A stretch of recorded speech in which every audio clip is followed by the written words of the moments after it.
静姨姨们都在关注着福宝时，瑞宝这里偷偷将自己的体重追了上来。瑞宝离60斤只剩几两了，而辉宝这里在体重方面也没有停下前进的步伐，体重依旧保持在瑞宝姐姐的前面。辉宝马上就要踏入70斤的大关，现在姐妹俩这体重，爷爷们是一报一个不吱声。为此，爱宝在每天的下班收熊上可谓是帮了爷爷们不少忙，让2个爷爷在收熊上省了很多麻烦。而今天在收瑞宝、辉宝下班时，辉宝还帮了不少。今天宋爷爷来到园区给爱宝收拾竹子，姐妹俩此时都在树上，而辉宝这里姿势很是刁钻，自己给自己挂在了福宝姐姐的风铃上，摇摇晃晃的。宋3岁看了很难不过去，一起骚扰他，顺便测试一下辉宝的平衡力如何。辉宝看宋3岁过来了，立马用手抱住身前的树干，因为辉宝知道宋3岁什么事儿都干得出来。宋3岁是众多饲养员中唯一能让辉宝害怕的人。不过宋3岁此行的目的是为了打扫园区。宋3岁跟辉宝玩耍了一会儿后，就继续去打扫园区了。辉宝见状，立马从树上下来，跑去给爷爷捣乱。要论相互折磨，还得是宋3岁和辉宝这爷孙俩，换成别人都达不到这种效果。一会儿到下班点了，爱宝先回了家，辉宝看到后也想下去。但此时瑞宝正趴在树缝里，辉宝一脚踩在了姐姐的头上，让姐姐赶紧下去。今天瑞宝下班不能只算爱宝和爷爷的功劳，因为在收瑞宝上，辉宝也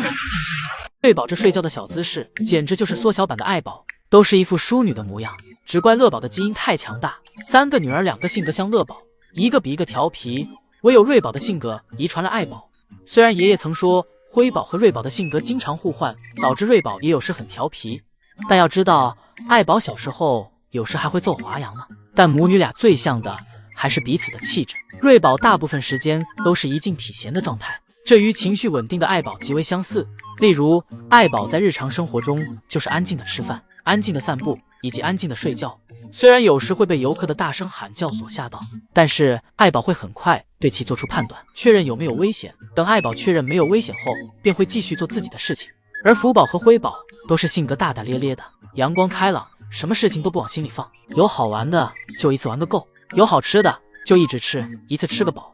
爷爷来找自己时，自己就会很开心，爷爷走了，自己也能很快的自我调整好心态，困了时就找个地方呼呼大睡，从来不会内耗自己，整个就是一个怎么开心怎么来。而乐宝也一样，竹子必须先吃好吃的，不好吃的竹子宁愿丢了也不勉强自己。当奶爸来找自己时，也会很开心，跟着奶爸跑跳转圈圈。而当乐宝发现每周的保家日常里没有自己的影子时，乐宝也不会生气，反正自己的窝头和小苹果不会少，自己依旧是该吃吃该喝喝。当有玩具时，乐宝喜欢就玩，不喜欢乐宝连看都不看。比如乐宝的吊床，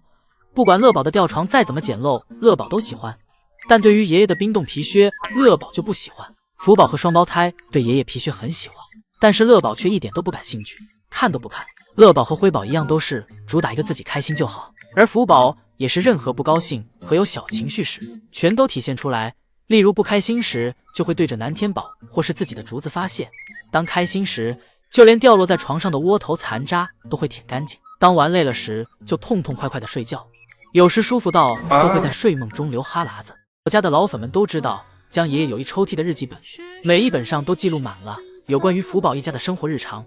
而这次江爷爷在节目中分享了自己最新的一本日记本，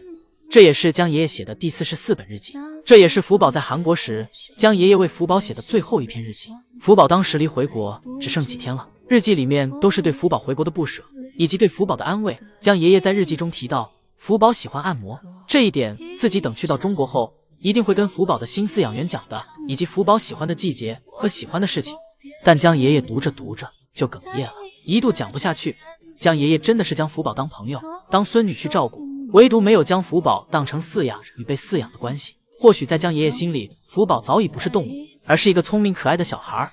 不管嬉笑还是打闹，都是以人的行为方式去教导福宝。同时福宝每天都接受着来自饲养员的情感关爱，所以这让福宝的眼神和行为举止上总是人里人气的，这也是福宝的不同之处。江爷爷还表示，福宝的到来也带给自己很多东西，如果没有福宝，江爷爷和宋爷爷也不会这般出名，更不会有现在的关注度。福宝和爷爷从开始就是相辅相成的，而一直在背后默默付出的盛熙阿姨，最近为福宝也流了许多的泪。盛熙阿姨也表示，希望福宝回到中国后，接下来的熊生可以像现在一样一直幸福下去，制造出更多的回忆。圣熙阿姨表示，福宝去往的地方非常的美丽，非常好，所以回国后生活一定会更加幸福。圣熙阿姨上节目比较少，话语上也没有将爷爷和宋爷爷说的漂亮，但是这每一句都是圣熙阿姨对福宝最真诚的祝福。而且圣熙阿姨也表示自己会去找福宝玩的，想必这也是每个韩国姨姨的愿望，来中国看一看最近福宝过得怎么样。福宝像宝物一样出现在我们身边，给我们带来了许多的欢声笑语以及那些珍贵的回忆。不管是韩国的粉丝还是中国的粉丝，都会虔诚的祝愿福宝以后的雄生是顺顺利利、幸福安康的。2天，宋爷爷可跟辉宝玩嗨了，园区里的油菜花花丛都被辉宝破坏完了。这一下江爷爷处理事情回来时，辉宝要准备挨训了。江爷爷看了这画面都得直挠头，毕竟对于园区的油菜花，江爷爷可是很心疼的。之前福宝不听爷爷的话，破坏油菜花和小树时，造就了江爷爷说出了自己养育福宝4年中最狠的一句话，那就是那句福宝你为什么不善良。 이봐요, 공주. 그 나무는 부러뜨리면 안 된다고. 이거 영상을 찍어놔야 된다.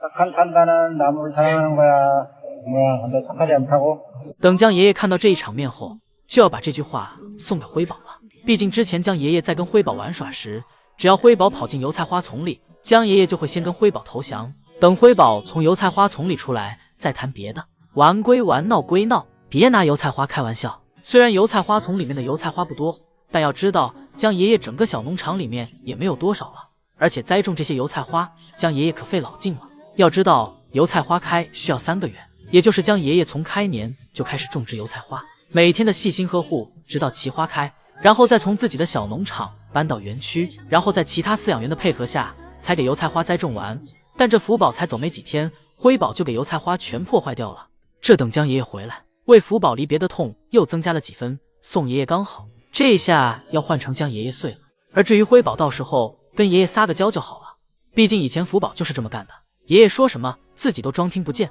等爷爷自己说累了也就没事了。而辉宝这么聪明，想必也可以轻松拿捏爷爷。而且现在还有瑞宝，到时候辉宝还可以给瑞宝带上，表示破坏油菜花也有姐姐的份，姐妹俩一起对爷爷发起攻势，想必到时很快就会让爷爷消气，让爷爷重新恢复好心情。福宝正慢慢悠悠地靠近爱宝，爱宝转头就给福宝吓了一跳，吓得福宝直接把头埋了起来。但是福宝可是不会吃亏的，有仇必报。福宝先是爬到树上休息了一会儿，就在爱宝晒着太阳挠痒时，福宝从后面偷偷走了过来，趁爱宝不注意拍了爱宝一下，给爱宝吓了一跳。福宝复仇成功之后，福宝就一直黏着爱宝，甚至在爱宝喝水时啃咬爱宝身上的毛，爱宝睡觉时福宝也要跟着睡觉，而且还要和妈妈保持一样的睡觉姿势。回到房间后，福宝走来黏着爱宝，惨遭爱宝嫌弃，爱宝甚至还想用脚将他踢开。这时爱宝换了方向，福宝急忙掉头跟上妈妈，一会又挡着爱宝吃饭了，爱宝直接一巴掌将福宝拍开。而福宝也有乖巧的时候，那就是饿了趴到爱宝身边吃奶时一动不动，安安静静。但爱宝每次喂完奶就会变得很疲惫，爷爷们每次看到爱宝这个样子都很心疼，所以当时在爱宝和福宝没有分开时，为了给爱宝补充营养，都会额外给他喂食除了竹子的其他营养食品，像爱宝最喜欢吃的胡萝卜和窝头等。而一旁的乐宝就显得轻松了很多，没有福宝在身边的腻歪，每天就是吃饭睡觉玩。